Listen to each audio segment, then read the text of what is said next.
Hey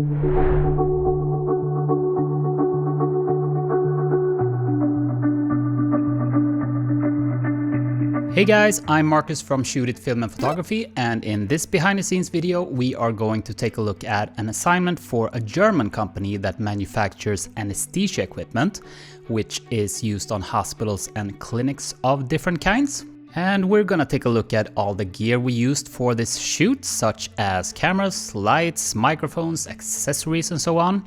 And a disclaimer here is that this video is pretty extensive, but I hope that it can be useful for some of you. So let's take a look at the agenda. Listed here are the different parts of this assignment, sort of. It doesn't always look exactly like this, but usually when you're working with larger company clients, they have produced similar videos before with other video suppliers, and they have a pretty clear idea of what they want. And in these cases, it's very important to be clear about the details so that you know what to do and how to do it to get the consistency with the previous video material that the client might have.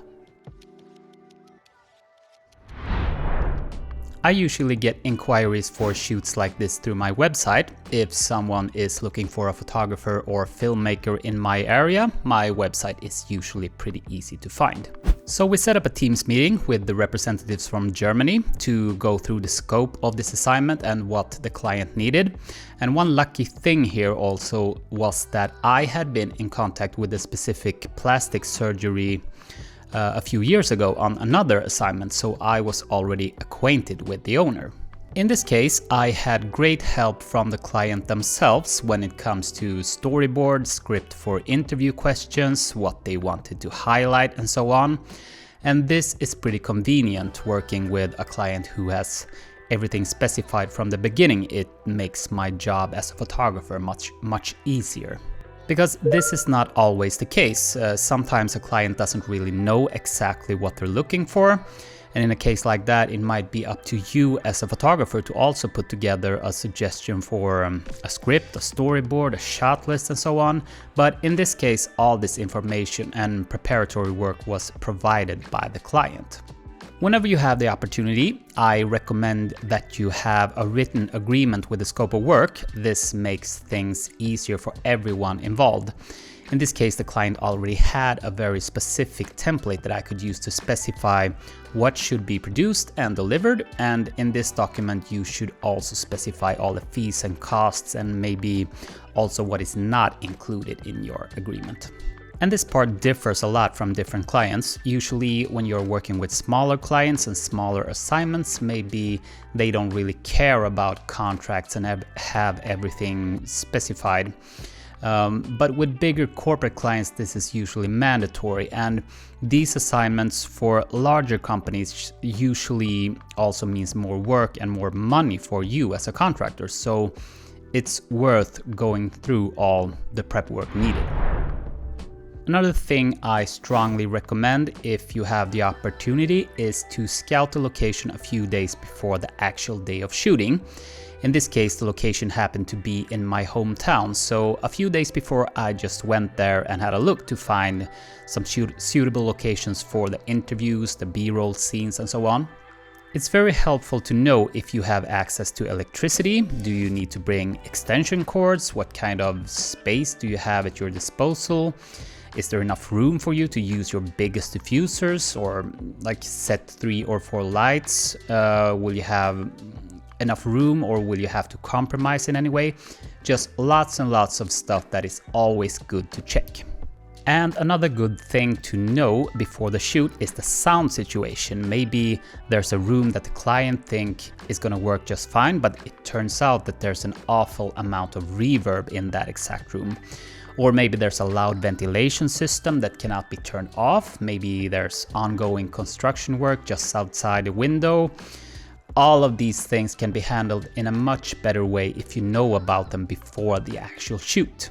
For instance, if you're gonna shoot in a very quiet room with good sound treatment, maybe it's gonna work out just fine to use a shotgun mic on a boom for recording audio, and you won't have to rig lav mics on every person and so on. But on the other hand, if the sound and reverb and noise situation is bad, then maybe it's a better solution to use lav mics. It all depends on what you have to work with, and that's why it's always a good idea to do some location scouting so you can prepare and come up with the best solution for your specific shoot. On this assignment, we were 2 shooters. Big shout out to Julio, who was a great help on this assignment. Go check out his stuff on Instagram right here. So for the most part, we had a Canon EOS R5 as A cam and a Canon EOS R6 as B cam. And on both of these cameras, we also had Ninja V recorders so that we could shoot everything in ProRes 422. On the R5, the A-cam, we used the Canon RF 85mm f1.2 lens, and on the R6, the B-cam, we used the Canon RF 7200 f2.8. For the talking head scenes, I positioned the A-cam to crop at around waist level, with the talent placed slightly to the right of the frame, looking at the interviewer, who was placed camera left.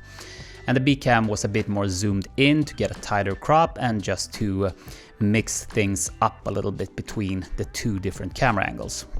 And this was the camera and lens setup for the talking head scenes, and we interviewed 3 different people in 2 different locations on this shoot.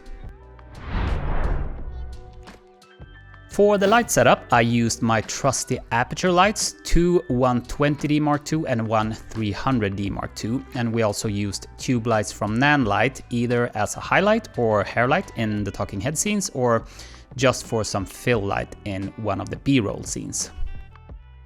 So key light for both of the talking head setups was one of the 120Ds with an Aputure Light Dome 2, and then we used the 300D and the second 120D for fill in the background.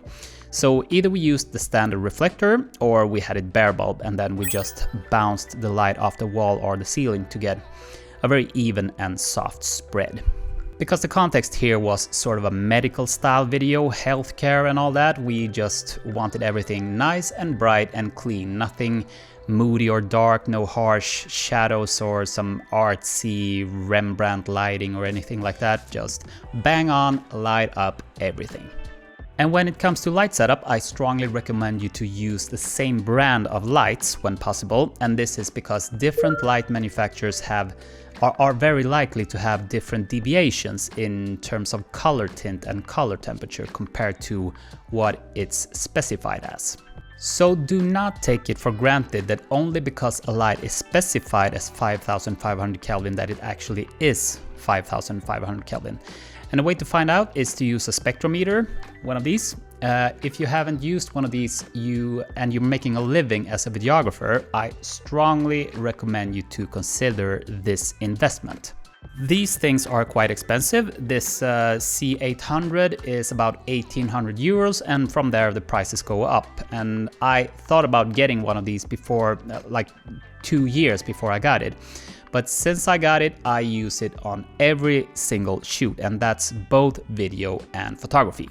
And you can get so much information about your light setup from this thing. What I use it for, first and foremost, is to check the color temperature in Kelvin. And then I also like to check the CRI, the color rendering index. What you usually see if you're using a light source of poor quality is that the red channel, R9, is very low. Because that's the light spectrum, or whatever it's called, that is the most difficult to recreate for LED lights. Don't ask me why, because this is way too nerdy for me, but if you want to, you can check out a pretty funny video from Make Art Now, when Josh got one of these and just walks around and measures different light sources. I have done the same thing. And since we're talking light here, we might as well talk exposure as well. The way we checked exposure on the talking head setups on this assignment was with the false color function on the Ninja V recorders. So first off, we set the cameras to f2.8, 25 fps, 4K, 1/50th shutter speed, and ISO 400, since that is the native ISO for C-Log. And shooting in C-Log and not C-Log 3 on the R5 and the R6 is just personal preference. I have done some very thorough testing of the different flavors of C-Log for these cameras, and I think C-Log just works and looks better for me than what C-Log 3 does. I can't really explain the exact details, but I feel that I can get the result that I want much easier with C-Log than with C-Log 3. Because C-Log 3 just does not make my skin tones look good, in my opinion. Because when you apply the standard LUT, I feel that the skin tones get these kind of yellow spots or something around the nose and around the mouth, which I don't like at all. And regular C-Log just looks better, and that's my personal taste. So anyway, what you want to look for when setting exposure with the help of false color is to get just a tiny little bit of pink in the brightest parts of the skin tones. And since we had all the camera settings dialed in, we just raised or lowered the power of the key light to get the desired exposure. And then of course you have to do the same thing with the fill light so that the background does not get overexposed or underexposed, but just around one stop below the exposure of the key light on the talent, somewhere around there. And if we look at these clips, which were just for shooting some of the B-roll for the intro of the video, we basically just improvised. We were not as thorough here as with the talking head setups, we just eyeballed it, basically. We had 4 of the Nanlite tube lights that we just placed here and there, and then we used 2 of the Aputure lights for key and fill as well. And this was actually the last day, the last shoot of the day, so nothing super important for the production, so we just improvised a little bit. So that was the lighting part for this assignment. Let's move over to audio. Let me do a quick comparison here between 3 different audio recording options. This sound that you're hearing now is from the Rode VideoMic Pro, placed on top of the camera, and the sound you're hearing now is the Sennheiser EW G4 lav mic that I have right here. And this sound is the Neumann TLM 103 condenser mic that I have in front of me, which is what you have heard the rest of this video as well. But like I mentioned before regarding location scouting, you might have to do different choices when it comes to audio recording depending on the location and what you have to work with. In the case of the first talking head location on this assignment, I knew that we had a pretty loud ventilation sound going on. And since we were in a room where they normally perform surgeries, of course hygiene and air quality and a sterile environment is very important. So there was not very much we could do about that. We could not turn off the ventilation. The thing is that even if you use a directional shotgun mic, you really need a controlled environment when it comes to sound. And the priority here, if you're dealing with a lot of noise, is to get the mic as close to the sound source as possible, aka the mouth of the talent.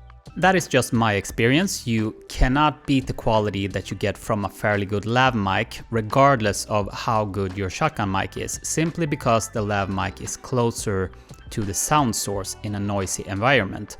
I mean, of course you cannot use a crappy $10 lav mic, but you get the point. And that is why we went with the Sennheiser EW-G4 lav mics for the talking head scenes. And I gotta say, even if this was the best alternative, we could have done things a bit better because there was a bit too much reverb in the audio from these scenes. Maybe we could have placed a few moving blankets around the world, around the room to dampen the reverb and to do some sound treatment, but this was good enough with the given prerequisites. And you can also hide some of the background noise by adding a music track in the background in post. And here's a comparison between the audio straight from the recording and after the post-production I made in Adobe Audition. Jag heter Jan Stepniewski. Jag är specialist i anestesi och intensivvård. Jag har jobbat med det i 8 år ungefär. Jag heter Jan Stepniewski. Jag är specialist i anestesi och intensivvård. Jag har jobbat med det i 8 år ungefär. And speaking of Audition, I'm just gonna show you quickly what I usually do with the sound from a talking head interview like this.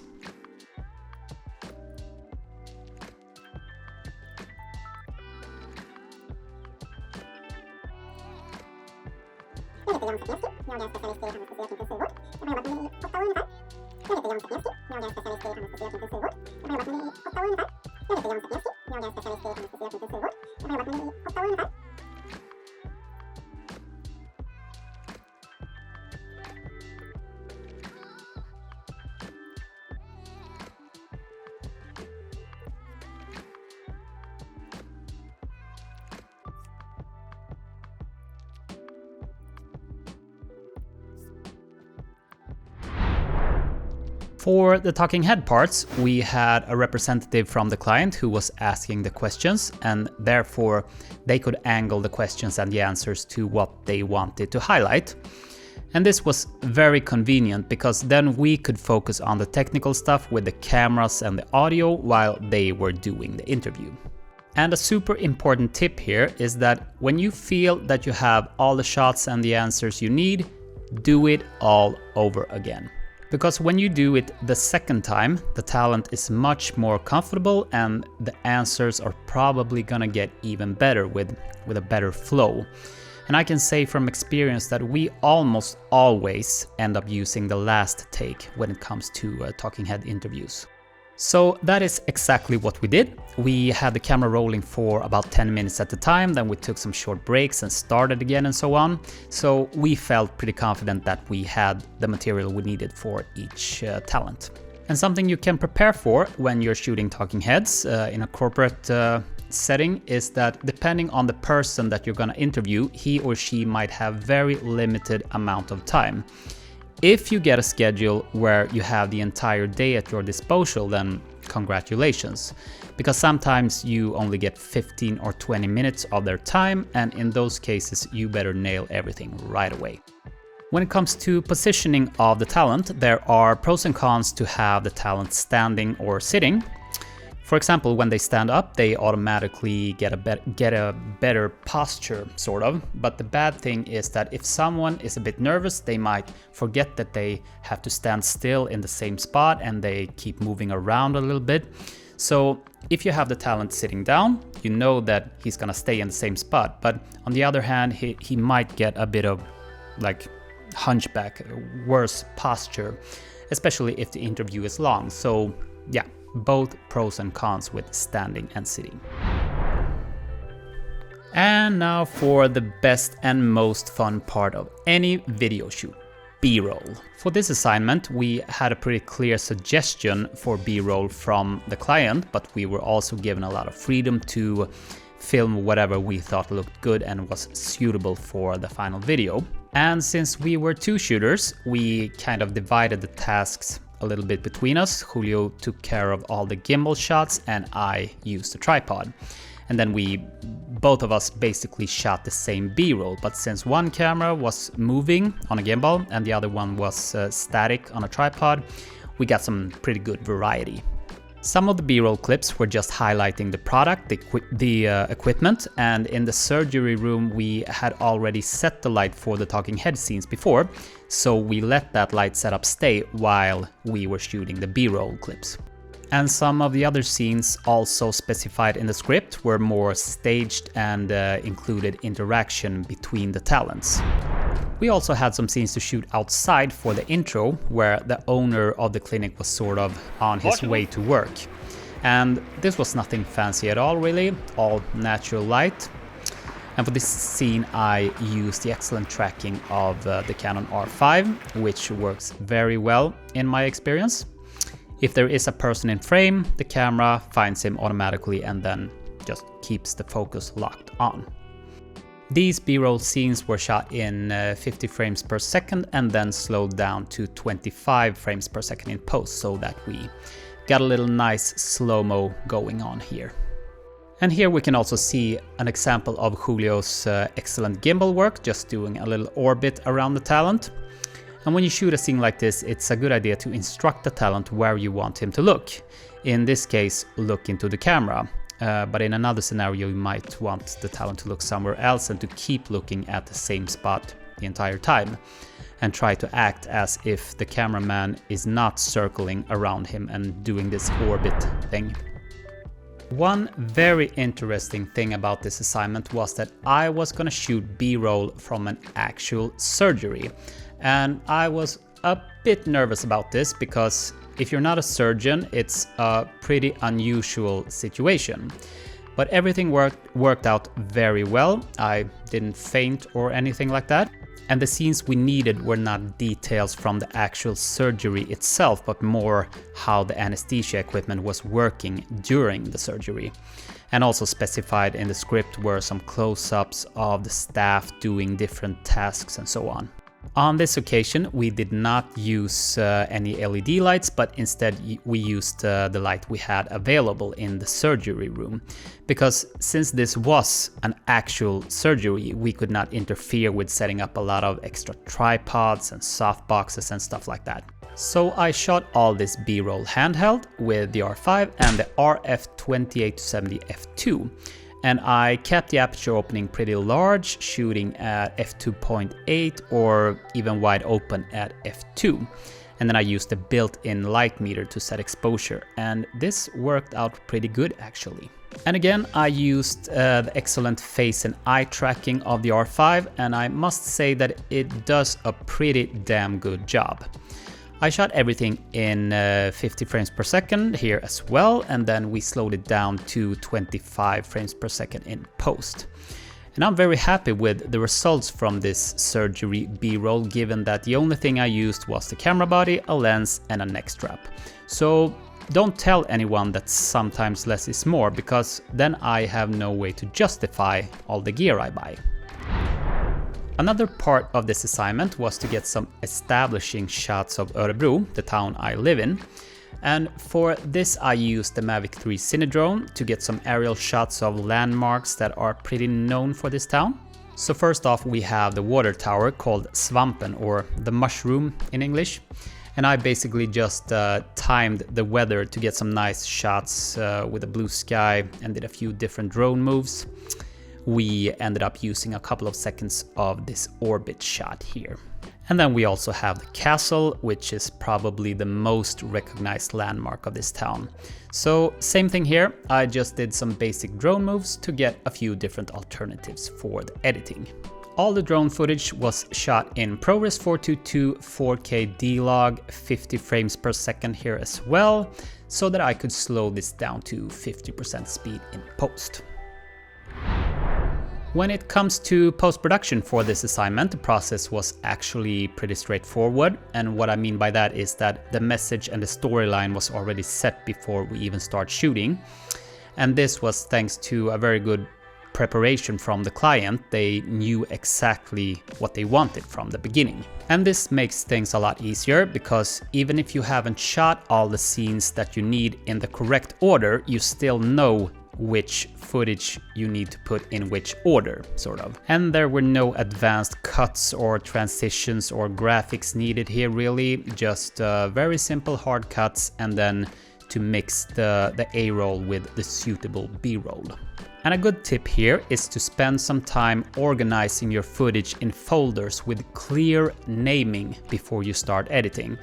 Because if you don't, things can get pretty messy when you have several hundreds of clips from 4 different cameras that are not even shot in the correct order. So spend some time on file renaming and creating a folder structure. That's my tip. So let's take a closer look at the grading on a few different clips. Or actually, I don't really want to call this color grading. It's more like color correction, and to adjust everything to look correct from the log footage. Usually I start by applying the standard LUT for the specific log profile I have shot in this case Canon log. And I apply this in the creative tab here in Lumetri Color, because then I can adjust the strength of the LUT. And this can be useful if the exposure maybe is not spot on. Let's say that you have underexposed your footage a little bit, then the shadows might get crushed when you apply the LUT. But if you use it just at like 50% or something, then you can protect the shadows better and then do the rest of the adjustments manually. Then I just do some basic white balancing and play around a little bit with the Lumetri Color sliders until I'm happy. And since we shot a lot of the A-roll in the exact same setting, I just applied the same settings to all of those clips. So here's a few different scenes before and after color correction.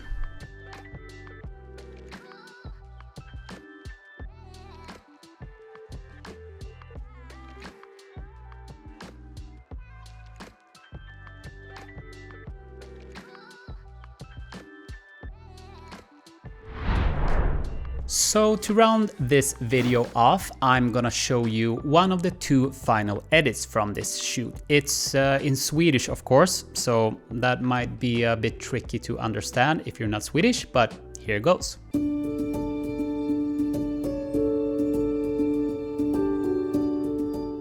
Jag heter Jan Stepniewski. Jag är specialist i anestesi och intensivvård. Jag har jobbat med det i 8 år ungefär.